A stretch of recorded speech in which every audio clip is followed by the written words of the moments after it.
So whatever's going on, and I mean there have been hits. They've most they definitely. drafted Juju in the second TJ round. Watt, phenomenal James pick. Juju in James a second, like you Conner. said. Yeah.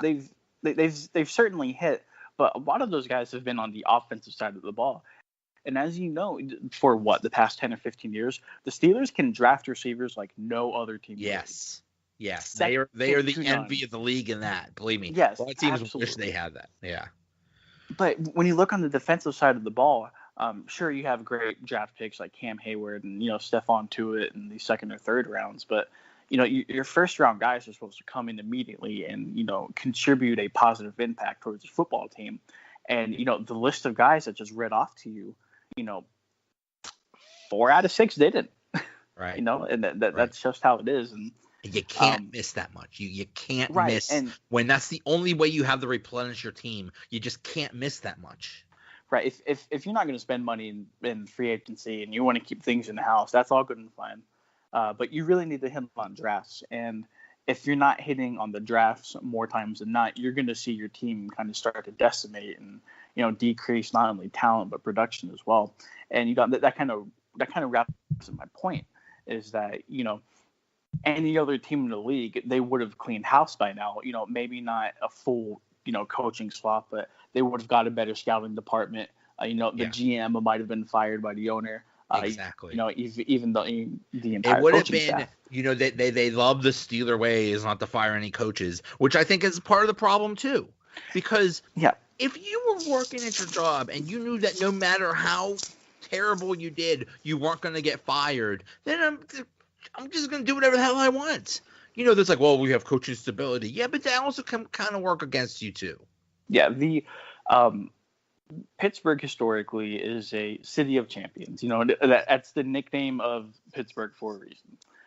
And, that's a blessing in one end because, hey, we have this proud history. We have this proud heritage. Whenever somebody asks us where we're from, we can say with pride that we are from the city. Yeah. But also at the same time, it's almost a curse because a lot of people are kind of stuck in the old ways.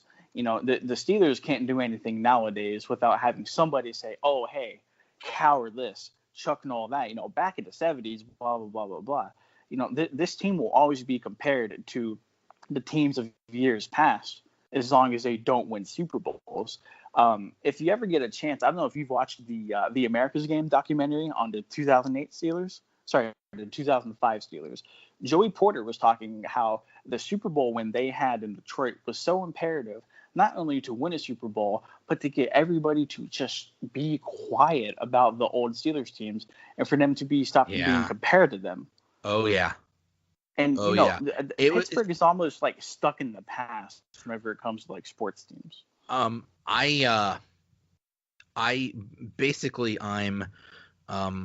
I remember Mark Malone years old. I'm an 80s kid. I remember that's when I really got into the Steelers and stuff like that. And that's all it was just living in the shadow of the 70s Steelers. And it always is you're living in the shadow of those great dynasty teams. And then, they were horrible in the 80s, and then, Cowher brought them back in the 90s, and they had their own identity, but they still didn't, they would come close. So yeah, you're right. Getting out of that shadow was huge. All right, I'm all fired up now, but I gotta go. We gotta talk again. There's just way too much going on. Donnie, thank you so much. Hey, Joe, always a pleasure having me on. Thank you so much. Yeah, I was noticing it was like 2 months since the last time you were on. It's like that's too long. We gotta have you on more often. Yeah, and I would like to hammer a point home that you made on Twitter the other day. It's okay to disagree with somebody and not, kind of verbally assault them per se. You don't have to resort to name calling or, bring anything personal about it. At the end of the day, number one, we're all people. Number two, we're all cheering for the same team. Yeah, and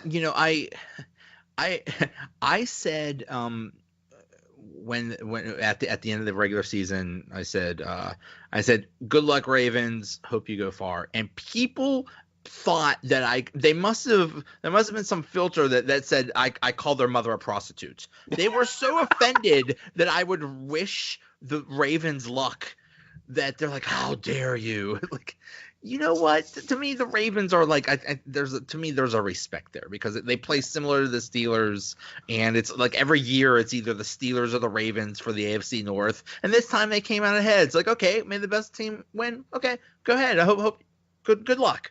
That's all. And people thought of like I was attacking their children or something. Like, my God, people. Yeah, and it's perfectly okay to disagree, and disagreements are usually good because it opens up conversations like you and I had, and it can lead to a lot of productive things. But if you're just going to be narrow-minded and you're just going to insult the other person, there's really no point. And like I said, at the end of the day, we're all rooting for the same team. We're all from Pittsburgh. We need more. It's okay to have differences. Just be respectful about it. That's all.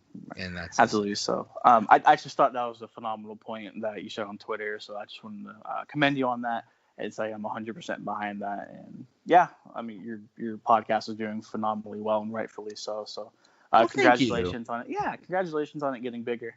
And hopefully I'll be talking to you on ESPN one day. All right, man. Thanks a lot. Yeah, have a good night, man. You too. Thanks for listening. We'll be back later this week to talk Penguins with somebody. I have to figure out who. Anyway, thanks again to Donnie Druin. Talk to you later. Another episode.